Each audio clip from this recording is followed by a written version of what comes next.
Halo teman-teman semua, kita berjumpa kembali. Di video kali ini saya akan berbagi pengalaman teman-teman terkait pengajuan angka kredit ya. Ini tentang penilaian angka kredit untuk teman-teman khususnya yang JF analis kepegawaian, yang terutama yang seangkatan saya ya. Nah, jadi untuk teman-teman yang sudah lama mengikuti channel saya, teman-teman pasti sudah tahu kalau saya membuat channel ini pertama kali pada saat saya masih jadi peserta CPNS pada saat itu. Nah, sekarang saya itu sudah diminta untuk mengajukan angka kredit sebagai jabatan fungsional analis kepegawaian, teman-teman. Saya yakin teman-teman juga pasti sudah diminta ya. Nah, pertama saya mau sharing dulu terkait ini. Oh iya, udah lama banget ya saya nggak bikin video karena banyak kesibukan teman-teman. Jadi sebelumnya saya itu pernah sharing terkait ini ya, tentang alur mulai dari CPNS sampai kemudian nanti teman-teman diklat fungsional. Nah, awalnya saya mengira alurnya seperti ini teman-teman. Jadi dari terima SK CPNS, kemudian kita latsar, dari latsar kemudian nanti kita terima SK PNS, dari SK PNS kita diklat fungsional dulu. Nah, awalnya saya kira alurnya seperti ini, karena sharing dari senior saya, alurnya seperti ini. Ternyata itu peraturan lama ya. Jadi peraturan barunya tuh nggak kayak gini teman-teman. Jadi untuk peraturan baru, alurnya tidak seperti ini ternyata. Oke. Nah, jadi aturan baru itu alurnya seperti ini teman-teman. Jadi dari terima SK CPNS, kita latsar, ya kan? Dari latsar kita terima SK PNS, SK 100 kan? Nah, dari SK 100 kita nggak bisa diklat dulu sebelum kita dilantik. Jadi harus ada pelantikan dulu, kemudian baru diklat fungsional. Kalau sebelumnya pembawaan saya kan diklat dulu nih, baru pelantikan nantinya kan. Nah, ternyata pengaplikasiannya ya, yang sekarang ya, yang peraturan terbaru, nggak baru-baru banget sih teman-teman. Cuma ini baru saya ketahui alurnya seperti itu ya. Jadi ternyata dari terima SK 100 kita harus pelantikan fungsional dulu ternyata teman-teman. Dari pelantikan fungsional nanti setelah ini baru kita boleh diklat fungsional. Seperti itu. Ini alurnya teman-teman. Nah, di sini teman-teman bisa lihat ya, saya itu terima SK CPNS tahun 2020, latsar saya tahun 2021, SK PNS saya 2022, jadi bulan Januari. Dari bulan Januari sampai dengan saya dilantik fungsional, itu di bulan Desember 2022, itu jaraknya lumayan jauh ya teman-teman, lumayan jauh. Dan saya itu baru betul-betul merasakan efeknya itu setelah saya diminta untuk pengajuan angka kredit. Ternyata itu merugikan teman-teman. Oke, nanti saya cerita lebih lanjut ya. Jadi ini teman-teman, saya mau lihatkan dulu, ini adalah akun Edupak. Jadi sekarang setelah saya dilantik fungsional, saya itu belum diklat ya teman-teman. Saya itu belum diklat ya, ini lupa saya edit. Jadi saya itu belum diklat teman-teman. Sekarang itu saya masih sementara mendaftar diklat ya. Jadi saya itu masih sampai sini tahapnya, tahap 4. Oke. Nah, jadi setelah pelantikan fungsional, itu kami dibuatkan akun Edupak. Nah, dan kami itu dibuatkan akun Edupak itu baru-baru ini aja teman-teman, di tahun 2023 ini. Jadi teman-teman bisa bayangkan ya, setelah pelantikan fungsional di Desember 2022 akhir tahun, kami dibuatkan akun Edupak itu di tahun 2023 di bulan berapa ya? Baru-baru aja kok. Seingat saya itu kami dibuatkan akun Edupak. Nah, ternyata itu betul-betul sangat merugikan, teman-teman. Ya, karena kenapa? Penilaian angka kredit itu ternyata ada masanya. Ya, jadi ada masanya. Nah, karena kami baru dibuatkan akun Edupak di bulan saya lupa di bulan berapa ya. Intinya baru-baru aja. Nah, kemudian karena ada masa penilaiannya, dari yang bisa kami ajukan itu hanya tersisa, pekerjaan kami di bulan Agustus yang bisa kami ajukan sampai di bulan Desember ternyata 2022. Nah, hanya ini pekerjaan kami yang bisa kami klaim angka kreditnya. Syukur-syukur kalau diterima, kalau enggak ya sudah. Nah, gitu teman-teman. Jadi, ini sangat merugikan sih menurut saya. Nah, pekerjaan saya di tahun 2021 itu nggak ada sama sekali yang bisa saya klaim angka kreditnya. Jadi saya rugi selama 1 tahun. Ya sebenarnya nggak rugi sih kalau buat teman-temannya pelaksana, tapi buat kita yang fungsional, bekerja tanpa menghasilkan angka kredit itu merugikan sih menurut saya teman-teman ya. Jadi, satupun pekerjaan saya di tahun 2021 itu tidak bisa saya klaim. Karena saya terlambat buatkan akun Edupak, saya terlalu lama dilantik fungsional, bayangkan aja dari bulan Januari sampai Desember teman-teman. Kami ini jaraknya ada berapa bulan nih. Sedangkan akun Edupak itu kan dibuatkan setelah pelantikan, gitu ya. Nah jadi pekerjaan saya tahun 2021 itu satupun nggak ada yang bisa saya klaim. Kemudian pekerjaan saya dari Januari sampai Juli juga nggak ada yang bisa saya klaim. Jadi pekerjaan saya dari Januari sampai dengan Juli 2022 itu sudah tidak ada lagi yang terselamatkan. Ya, jadi satupun pekerjaan saya nggak ada yang bisa saya klaim angka kreditnya. Yang bisa diselamatkan hanya pekerjaan bulan Agustus sampai Desember tahun 2022. Ya, itu ya teman-teman. Saya share ini barangkali ada yang senasib dengan saya atau mungkin ada yang lebih parah nasibnya daripada saya. Setidaknya kalau kalian tahu, kalian bisa meminta unit kerja yang bertanggung jawab agar lebih memperhatikan kalian gitu loh teman-teman. Karena buat kami, apalagi buat kami yang di daerah ya, kami di daerah ini kurang diperhatikan sih fungsionalnya. Saya nggak tahu di daerah kalian. Kalau daerah saya itu agak kurang sih teman-teman di instansi saya. Nah, jadi ini ya teman-teman sharing dari saya. Jadi hanya di bulan ini pekerjaan saya yang bisa diselamatkan. Ya, yang bisa diajukan angka kreditnya dari bulan Agustus sampai Desember 2022. Nah, jadi setelah nanti pelantikan fungsional, nanti baru kita daftar diklat fungsional. Sini ya teman-teman. Oke, ini akun Edupak ya. Nah, nanti saya akan tunjukkan seperti apa akun Edupak itu. Nah, nanti setelah teman-teman dilantik fungsional, teman-teman sudah bisa mendaftar diklat fungsional seperti ini, teman-teman. Jadi teman-teman tinggal buka pelatihan bkn.go.id. Nanti teman-teman bikin akun dulu ya di Plasma BKN ini, teman-teman bikin akun dulu, kemudian nanti teman-teman bisa lihat jadwal pelatihan yang ada. Ini jadwal pelatihan yang ada saat ini teman-teman, tapi jadwal pelatihan itu akan diupdate terus sama BKN. Nah, kebetulan di sini saya sudah daftar ya.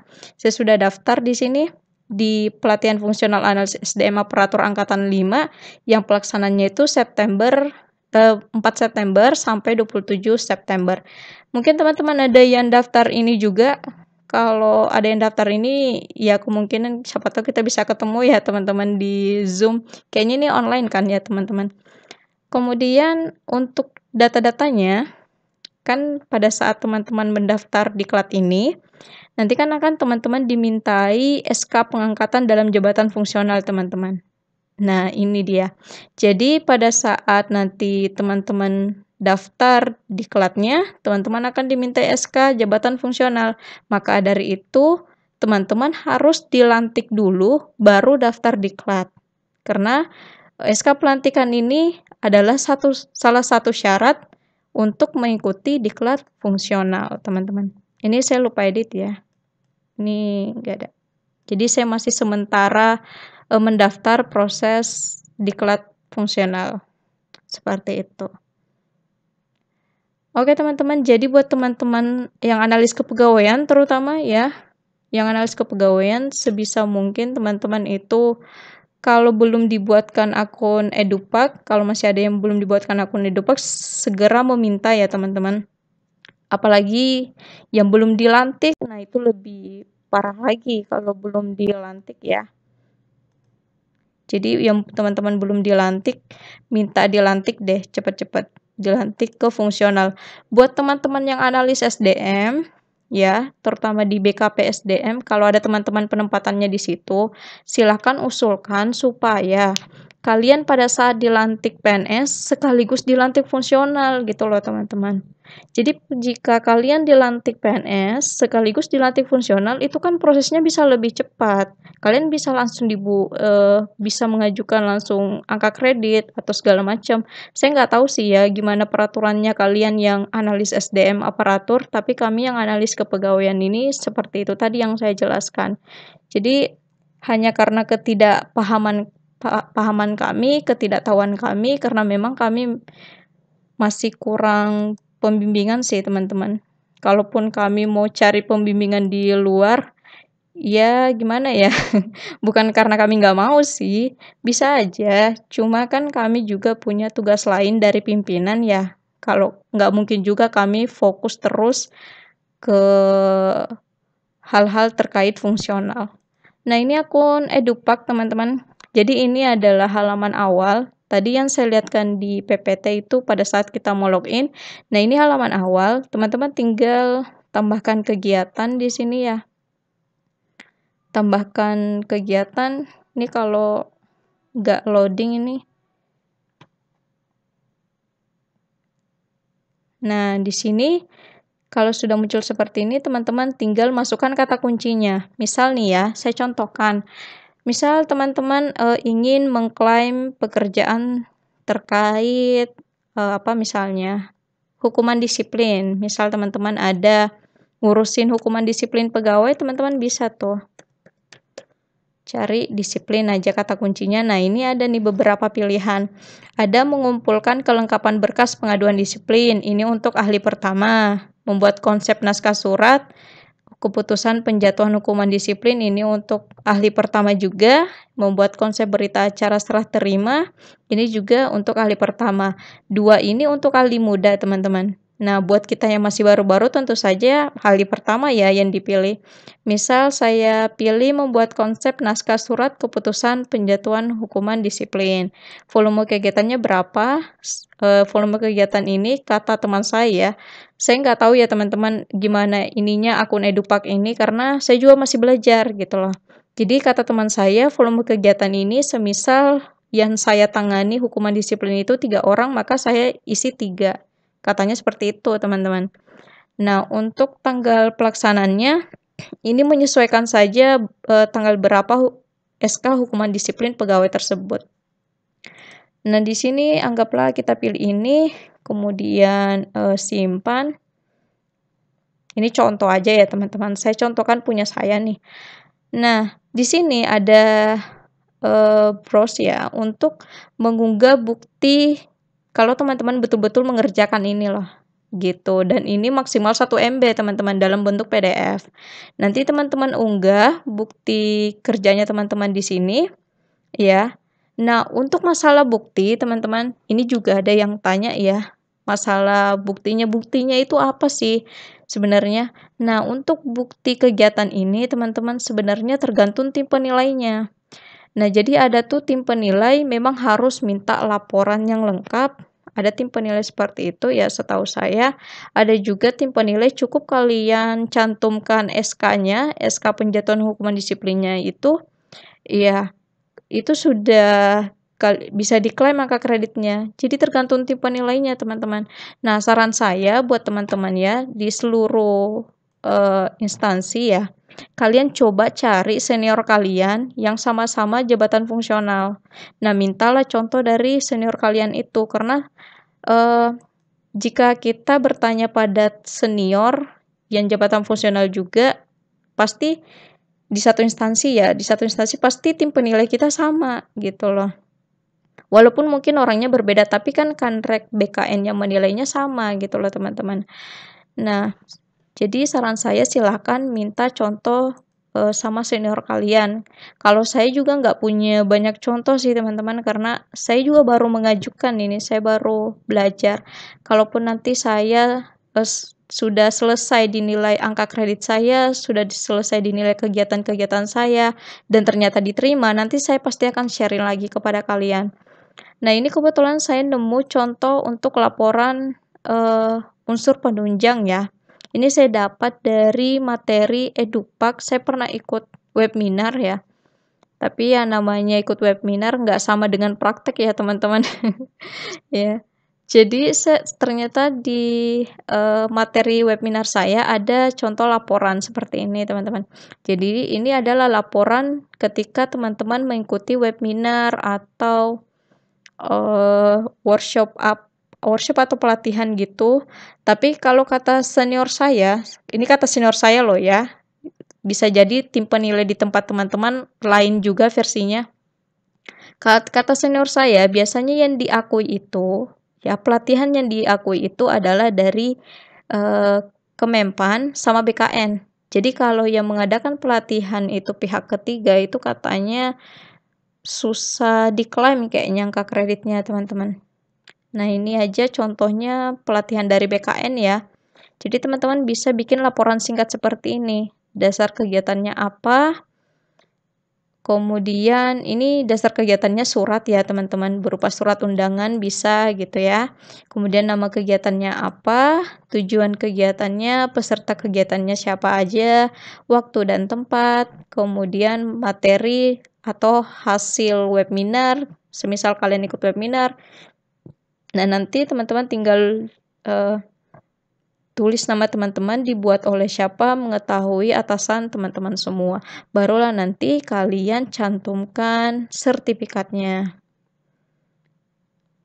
Oke, ini contoh aja ya teman-teman. Ini contoh aja yang saya temukan di materi webinar yang pernah saya ikuti. Karena kalian bisa buat seperti ini.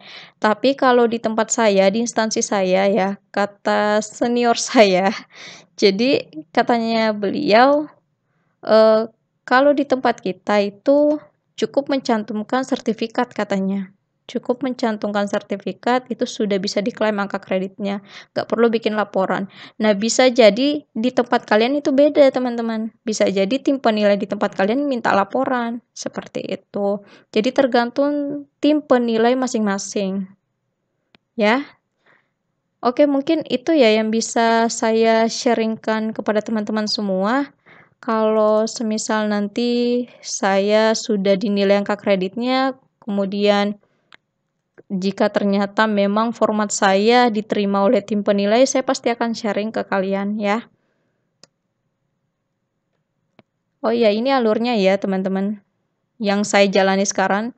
Kalau untuk teman-teman analis SDM, kira-kira udah sampai mana nih alurnya ya? Udah ada yang pelantikan fungsional belum? Nanti tulis di kolom komentar ya. Kita saling sharing, kita saling berbagi informasi.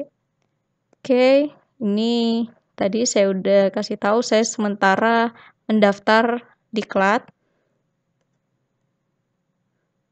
Ini syarat-syarat diklatnya. Oke, itu aja teman-teman yang saya ingin share ke kalian. Semoga ini bermanfaat ya, terutama untuk teman-teman seangkatan saya. Ya, teman-teman seangkatan saya yang analis kepegawaian, yang sebentar lagi kita juga akan berubah jabatan ke analis SDM aparatur. Tetap semangat ya teman-teman. Mohon maaf jika saya ada salah-salah kata. Sampai jumpa di video selanjutnya.